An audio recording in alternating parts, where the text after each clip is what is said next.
حضرت فضالہ بن عمیر کہتے ہیں کہ میں بھی فتح مکہ کے موقع پہ نا اپنی تلوار کو، اپنے خنجر کو تیار کر کے اور بغل میں دبا کے اور چادر اوڑھ کے گیا تھا کعبے کا طواف کرنے کہ حضور میرے قریب سے گزریں گے تو معاذ اللہ شہید کر دوں گا، لیکن اللہ نے تو غیب کے خزانوں کی کنجیاں دی ہیں نا اپنے نبی پاک کو، میں شہید کر دوں گا۔ کہتے میرے ہاتھ میں خنجر تھا، بغل میں تلوار تھی، خیال تھا طواف کرتے کرتے سارے لوگ مسجد آتے ہیں، پر یہ ضروری تو نہیں سارے اچھی نیت سے ہی آئیں، کچھ اور نیتیں لے کے بھی آتے ہیں، اپنے اپنے ارادوں سے بھی آتے ہیں۔ خنجر لے کے آیا خانہ کعبہ کا طواف کرنے، اور جب نبی کریم صلی اللہ تعالی علیہ وسلم نے مجھے دیکھا، حضور جان چکے ہیں کہ میں قتل کرنے کے ارادے سے آیا ہوں، تو مجھے دیکھ کے فرمانے لگے تو فضالہ ہے؟ میں نے کہا یا رسول اللہ فضالہ ہوں، تو فرمایا بول نہ جو دل میں چھپا کے آیا ہے۔ خیال آیا مسلمان نیک و بد پہچان جاتے ہیں، محمد آدمی کے دل کی باتیں جان جاتے ہیں صلی اللہ تعالی علیہ وسلم۔ کہا نا جدھر تو آیا ہے، تو فضالہ کہنے لگے حضور کچھ بھی نہیں، میں تو اللہ کا ذکر کر رہا ہوں۔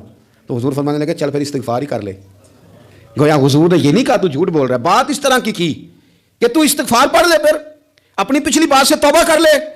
فضالہ کہتے ہیں یہ کہتے کہتے حضور نے دست کرم اٹھایا اور اپنا مقدس ہاتھ میرے سینے پہ پھیرا، سارا کفر، سارا نفاق، سارا شرک نکل گیا، مجھے کائنات میں سب سے پیارا چہرہ ہی مدینے والے رسول کا نظر آنے لگا۔